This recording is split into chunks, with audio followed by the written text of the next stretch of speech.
Shout out to all my Orange Box goodness, Gangstas, and Chugg Life. It's your boy Ben Wayne, back here again with another awesome video, another episode of All Trains Considered going down at Ken's house.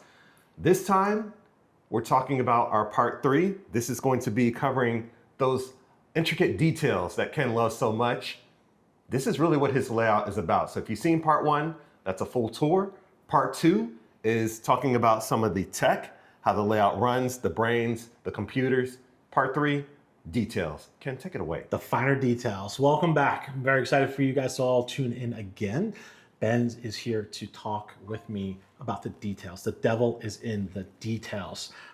This is the part of the layout build that I took on. This is the details that I love, the finer things, the personal touches, the funny touches. So I want to run through a bunch of different things with you guys today, give you a little understanding of the funky, fun stuff that I've done, and then share with you a couple of little details that are hard to see maybe in camera, but they're there. So before we get into the details, where are we at right now? So we always talk about the layout and where it's located in the home on the 3rd floor. Believe it or not, while we were in a former raw attic space, which was finished to a finished home look and feel, the train layout is actually below me. So right now we had the ability, because of the ceiling height in this particular home and this particular attic space, which is, I believe, is almost 18 or 19 feet tall, we had the ability to actually build a balcony or another level inside of the attic. So for rail fanning and observing the layout while it's on, this is a great place to come on up, see the layout, and view it from the sky, looking down.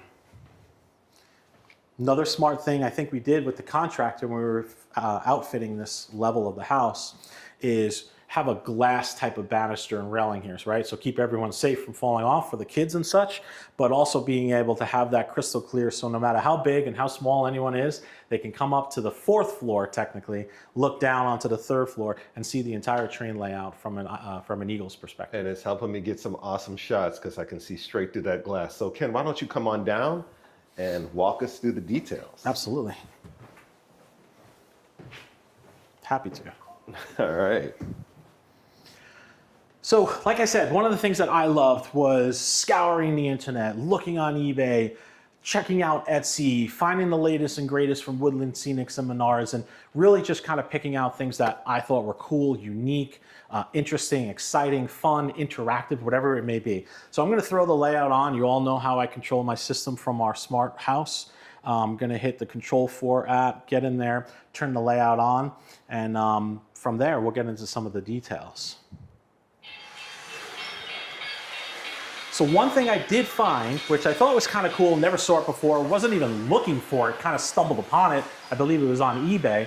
Someone made a roof exhaust fan that actually oscillates and spins around. So one of the first details I want to share with you is, if you come over here and take a quick look at the top of this Lionel pre-built, I have a ceiling or roof fan that will pull the exhaust that's revolving around over and over again with a slight power wire leading up to it, just showing more animation on the layout. Something I thought was kind of cool, unique.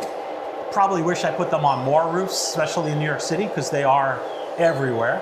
But that was a little detail I figured I would share with you guys. Another kind of cool thing is, if you're familiar with Woodland Scenics and you do like some of their pre-built models in RO scale, I think the TV store, I think it's called the Smith Brothers TV store. It's a very cool building to have and structure to have on your layout, because it has the flickering, broken televisions that are inside the window that the repair shop is working on for its customers. It adds some animation and some lighting to the layout, which I thought was cool. One of the other things I found, again, just kind of scouring the internet, and I thought was kind of unique, were O-scale vending machines. Illuminated vending machines, which, if you take a quick look, right in front of this country store here is an illuminated snack machine in scale. And another one I picked up from eBay as well, which is over in the Montauk Harbor area in front of this bait shack, is an illuminated Pepsi machine. So again, very inexpensive way, very simple wiring way to add some color, some lighting, and some unique touches to it. I always talk about cars in my video, even though we're all lovers of trains. A lot of cars on my layout, but one of the things we found in the beach area specifically was a pretty cool Land Rover pulling a tender or a dinghy. And what we did was we illuminated both the headlights of the car, but instead of doing the tail lights like many people do with the wiring that's sold by lightsformodels.com, is instead of doing the rear lights on the vehicle, we put the rear brake lights on the back of the trailer, adding a unique touch where both the front and the back of the boat are both illuminated. So something kind of cool if anyone's running any type of tractor trailer or farm trailer or flat trailer or even a boat, try to light it up. It makes a big, big difference.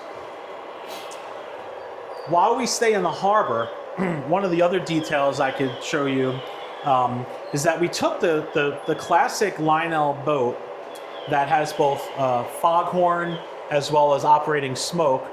Clearly we added some O-scale figurines, even a little dog on the front end. But some of the other things we did were get some small lighting. You could see the palm or the fingertip of mine being illuminated. We added some extra lights to it, kind of just to illuminate certain areas of it. So you could see some things here in the stern of the boat, just to add some little unique figures and fixtures for additional lighting.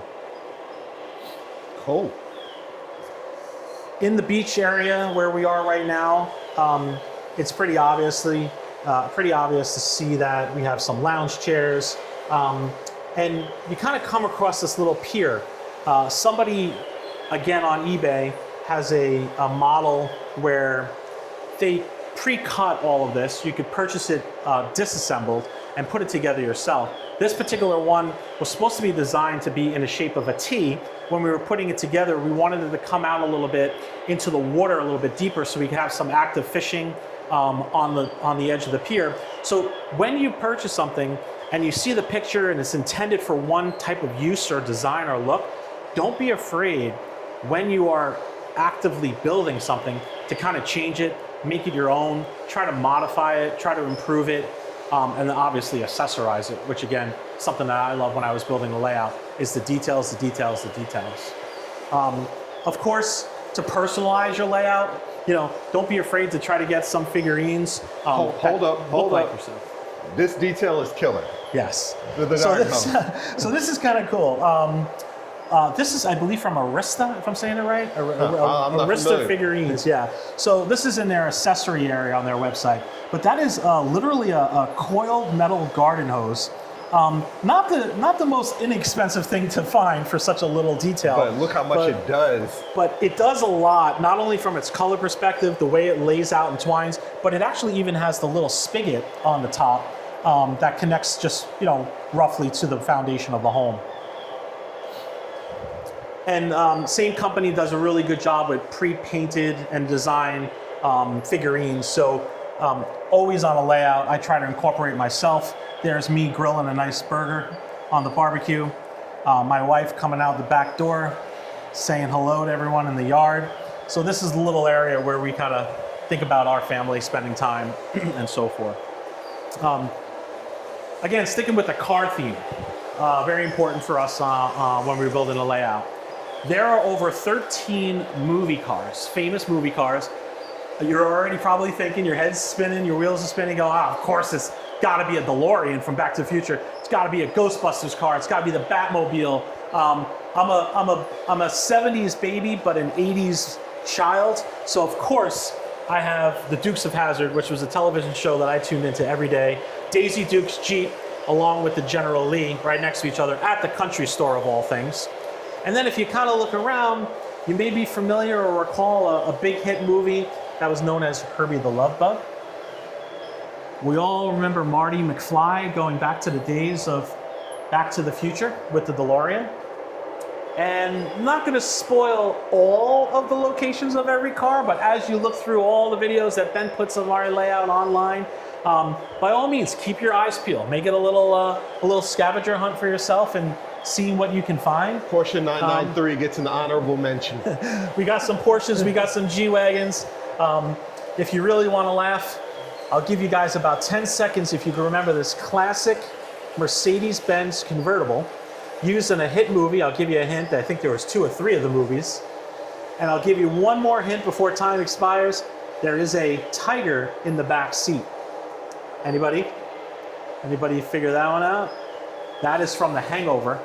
And that would be Mike. Yeah, that would be Mike. That would be Mike Tyson when they were all drinking overnight in Vegas. They stole his tiger from his property. That's the tiger in the back of the classic Mercedes they used to travel to Las Vegas. Right? We talked a little bit about the presidential motorcade, something that when I lived in New York City would occur to me on a regular basis where I live downtown in Manhattan. So if you take a look at that, there's a lot of detail there going up Park Avenue where you have the presidential limousine itself, you have the NYPD, you have emergency service, Secret Service, as well as the FDNY, all there protecting the president as he makes his way throughout New York City. We discussed a little bit about the illumination of these O-scale cars in a prior video. Definitely go back, check it out. I give some really great details on that. But one thing I do want to point out, which I thought was pretty neat, most of the cars on the layout have lighting, both headlights, tail lights, and in some cases, even in the case of taxi cabs, we have the yellow light illuminated on top. If you notice, at the very top of that the vehicle ramp that brings you up to Grand Central in New York City is the famous movie car, of course, Ghostbusters. And when I shipped that to East Coast Circuits to have a prototypical light system installed on it, they called me immediately, said, Ken, you just sent us a 1959 Cadillac. I said, yeah, I know, that's what they used for the movie. That's the hearse, that's what is in the Ghostbusters film. They said, yeah, but do you understand a 1959 car comes with very, very, very sharp fins on the back? That was the style in that era. I said, yeah. He goes, well, in the very, very point of those rear fins on the back of the car is a microscopic little tail light that we got to put on there. So it took a little effort, took a little time, and it took the right size bulb. But believe it or not, in the very, very fin of the very, very tail end of that Ghostbusters 1959 Cadillac are successful 2 red taillights.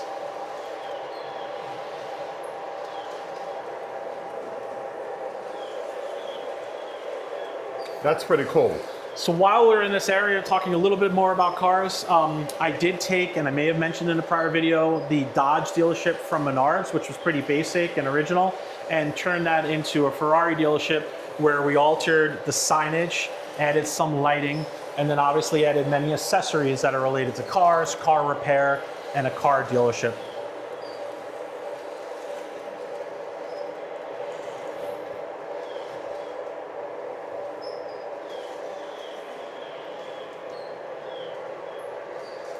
As we work our way over to the left-hand side or the rear end of it, we see part of the layout that becomes the snow area in the mountain, in the village area of upstate New York.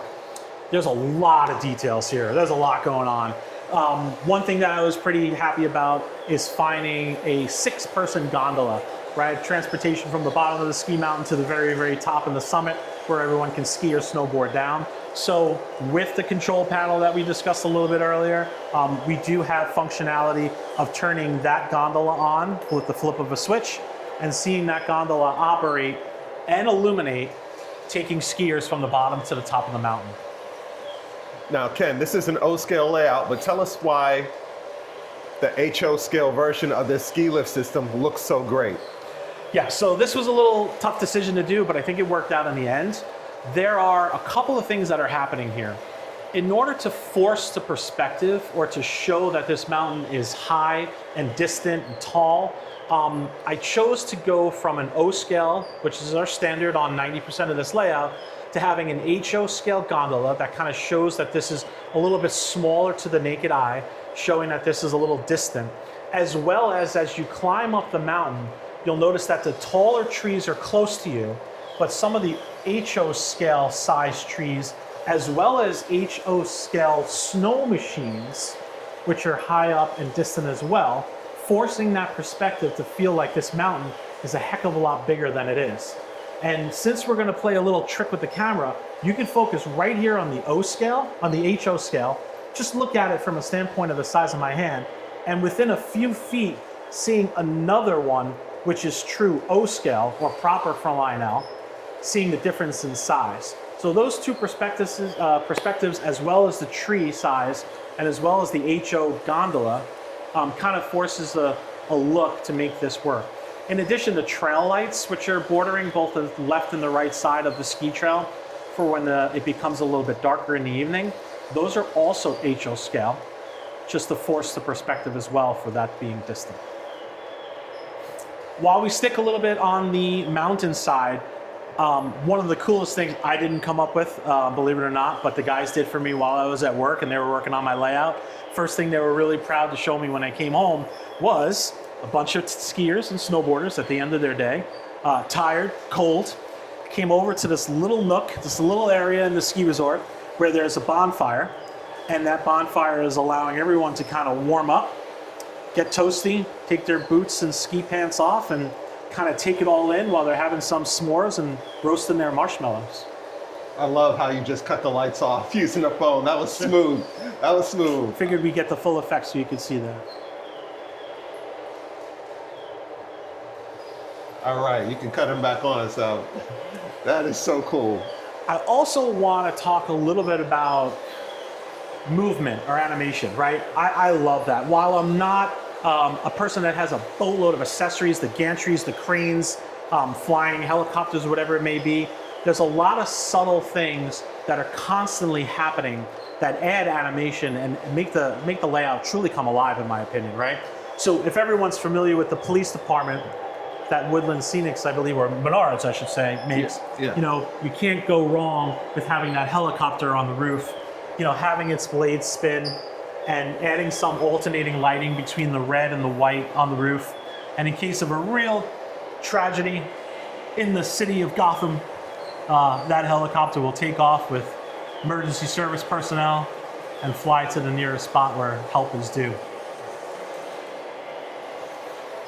And of course, to keep adding more animation, you're gonna see in a lot of these areas, easy streets. Easy streets are such a great, simple way to animate the layout, to add something other than trains that are happening. You know, I mean, listen, in the future, maybe we'll have figurines actually walking along sidewalks, but here comes an easy street car. I've taken every car out of the box and illuminated the headlights and taillights. This way it adds an even more realistic look. This particular sedan is coming down a road, heading home at the end of the day, and we took a building structure, cut the garage door out, and allow this car to actually enter the home as if he's done work for the day, goes home, takes a night's rest, and then sure as anything else, wakes up the next morning, alarm clock goes off, grabs his bacon and eggs, jumps in his car in his garage, and he's off to work just like that.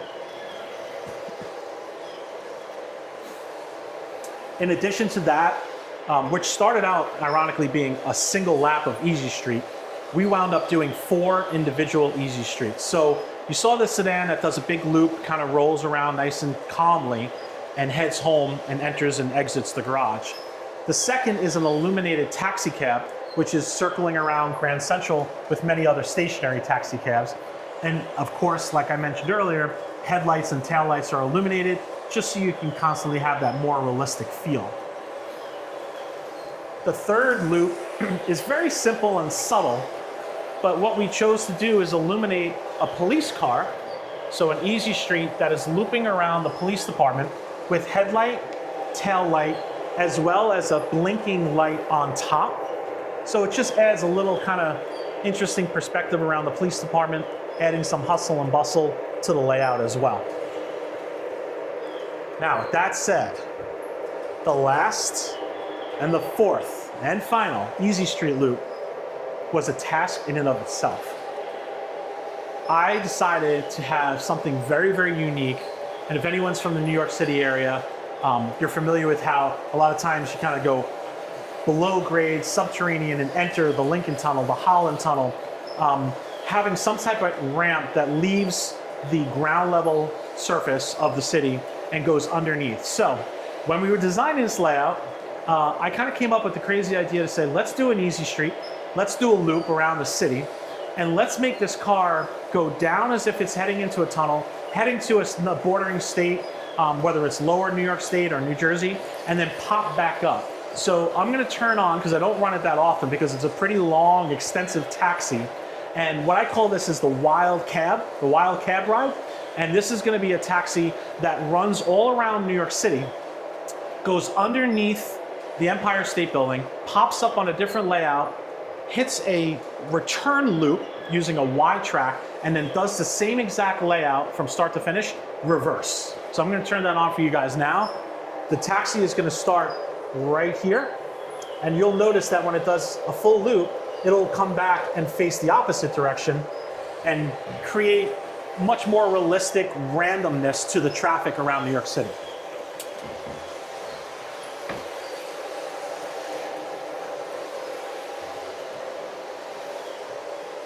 We're gonna get into the layout in a little bit and show how that layout and that car goes under and then pops up in the distance underneath.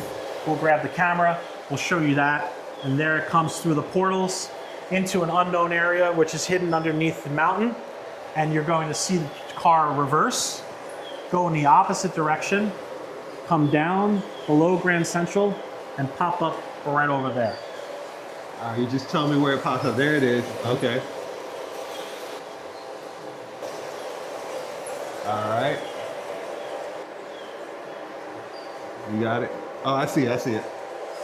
And now the car is going the opposite way, creating that random look or the randomness where it's now heading in the opposite direction, coming all the way around. Oh, wow. So it looks like it's more than one car. Looks like it's more than one car. I deliberately make that one have a faster speed or a faster pace. I see that. And we're gonna get some footage for you guys to see where it actually goes down and then pops back up. Not an easy task when you're trying to take a track that's designed to be level and try to figure out not only the right angle or the lean of that track when it's installed, but also trying to calibrate what speed so when they do run up the ramp, it has enough power to keep going.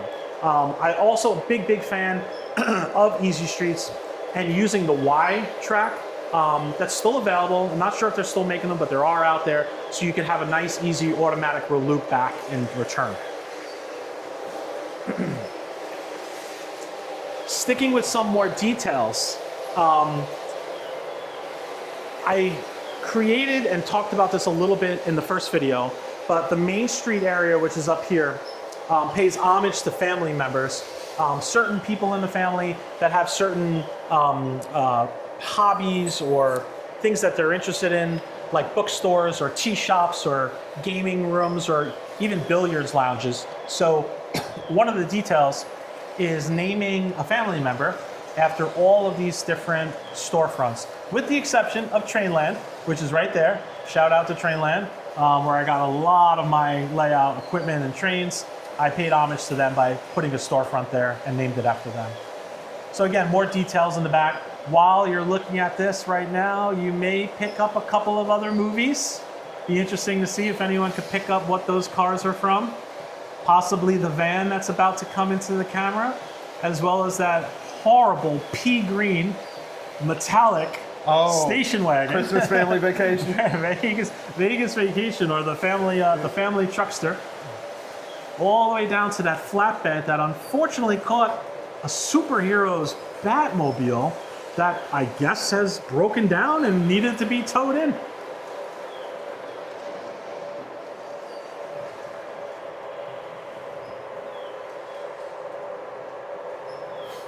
So a pet peeve of mine, and something that I really took an effort in thinking about when this layout was actually being built, is roadways and track operation, meaning crossing signals, bells, whistles, sensors, track location.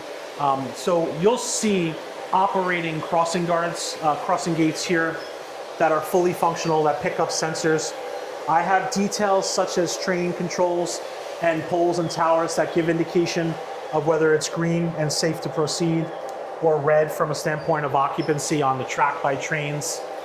There are numerous, very inexpensive way to add some great detail numerous things like street lights, as well as telephone poles with actual wires along the way that just give a simple install, an inexpensive install, easy to find, always in stock, and a really nice touch, all the way down to these beautiful illuminated street lights as well.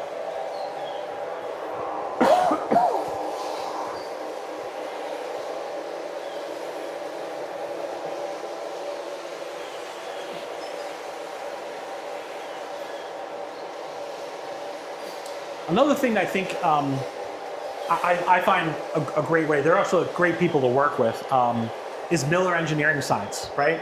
Just getting more of that subtle animation, that color, that change.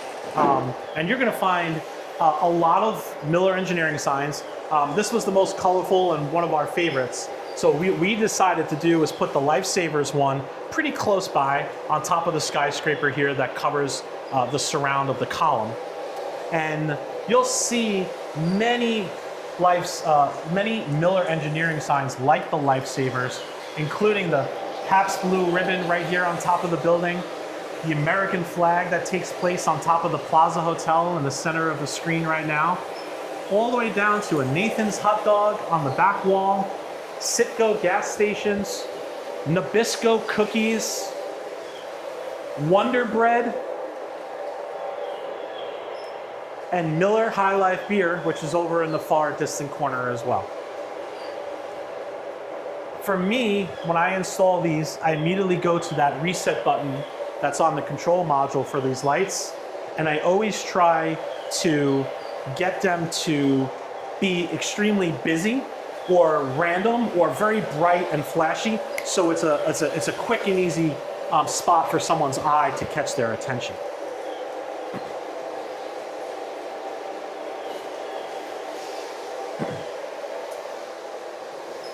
Cool.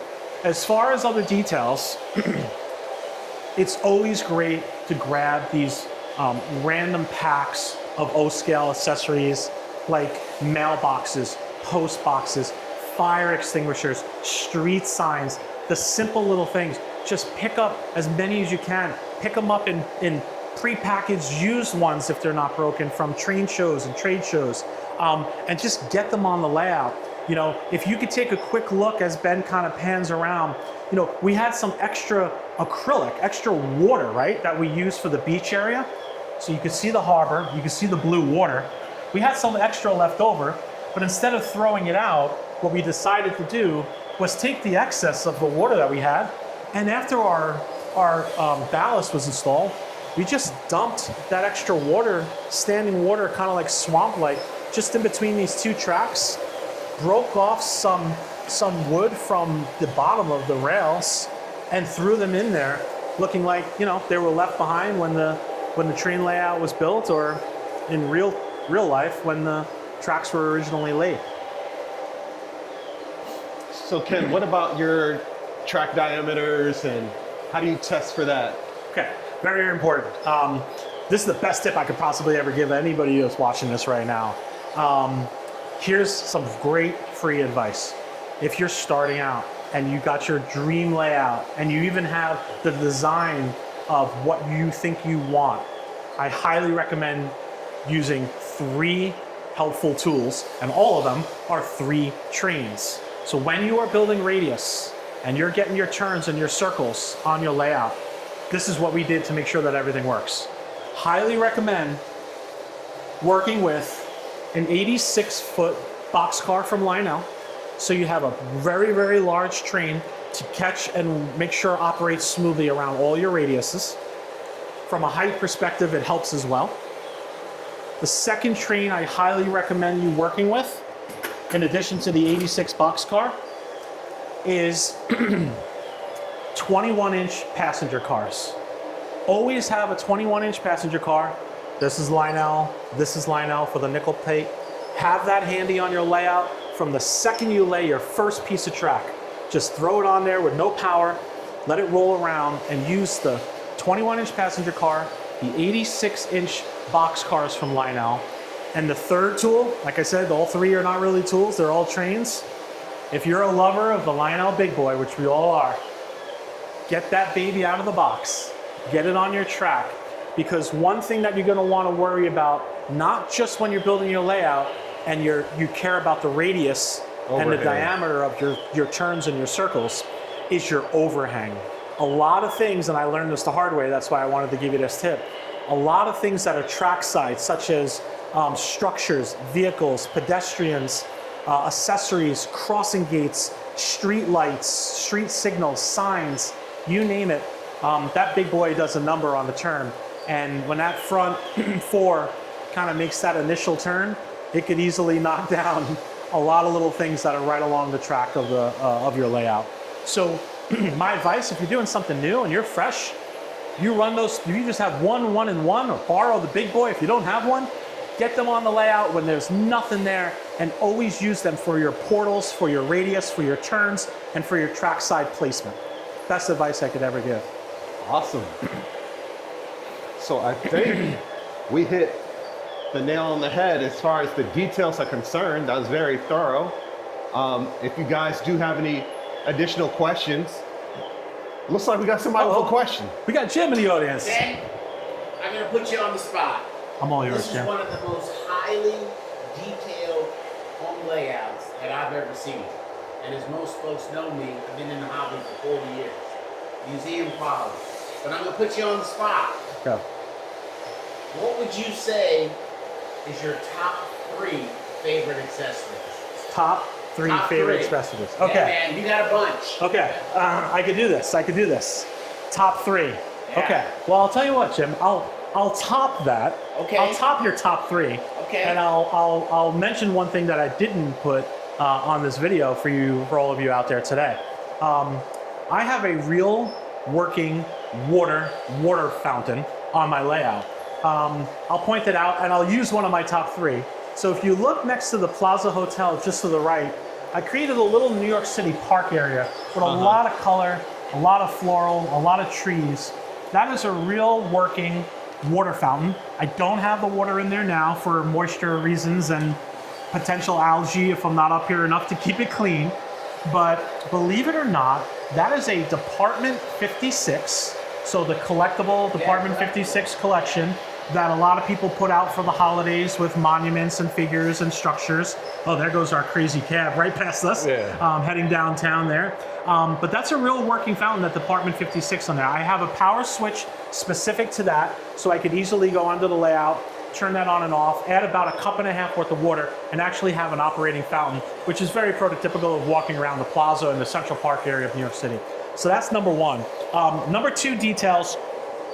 I'm gonna say, since I've always been a New York City worker, always am crunched for time on my lunch break, one of the things I really like is the little nook on the left-hand corner of Grand Central, where there's 3 different food trucks: a taco truck, an ice cream truck, and a burger and hot dog truck. Having a little garbage pail, some seating, and a little area to kind of take a break from work, heading out there, having a cheap little quick meal, getting back to the office as fast as possible is one of the things that I think is really cool. And then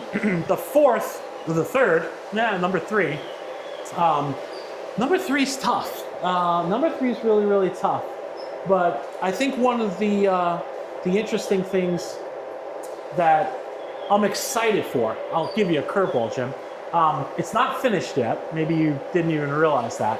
But we talked a little bit earlier where the Easy Street car enters and exits the garage of that home, which is right over here. One of you may have noticed that there's actually no garage door. It's just been cut out and saved. However, I want to point out that along the side of it, what we did was, we actually kept the garage door that came with this home. And what we're in the process of doing right now is using a model airplane servo, so a small little motor that's going to be installed on the inside of that home. When it hits a sensor on the Easy Street track, a little advanced or before that car hits that home, this garage door is actually going to move into the upright position. The car will enter. It'll catch a sensor on the Easy Street track after the home, and automatically the servo will drop this garage door down closing the garage door, making the home look secure for the night until that car and that person's ready to go back to work in the morning, where the small airplane servo will lift this garage door, allow the car to come out and go back in. So to answer Jim's question, those are my three kind of cool, little unique things. One I didn't really show you before, and one which is actually in the works. So maybe we all get together sometime on these videos. We all are lucky to be together again. This may be operating by the next time you come on out. I have to come back maybe in the fall or during the Christmas season and come check that out. That'd be great. Happy to have you guys. Thank you for coming. So that was another awesome video of Ken's fantastic layout covering the details. Again, if you have any questions, drop it in the comment section and we'll get to it, or maybe we'll even do another response video. All right. Thank you, Ken. My pleasure, man. Good seeing you, everybody. Come on back soon. All right. Please make sure to like, share, and subscribe to my YouTube channel. Until next time, I'm Ben Wayne, the Train Collector's Train Collector. I'm out of here.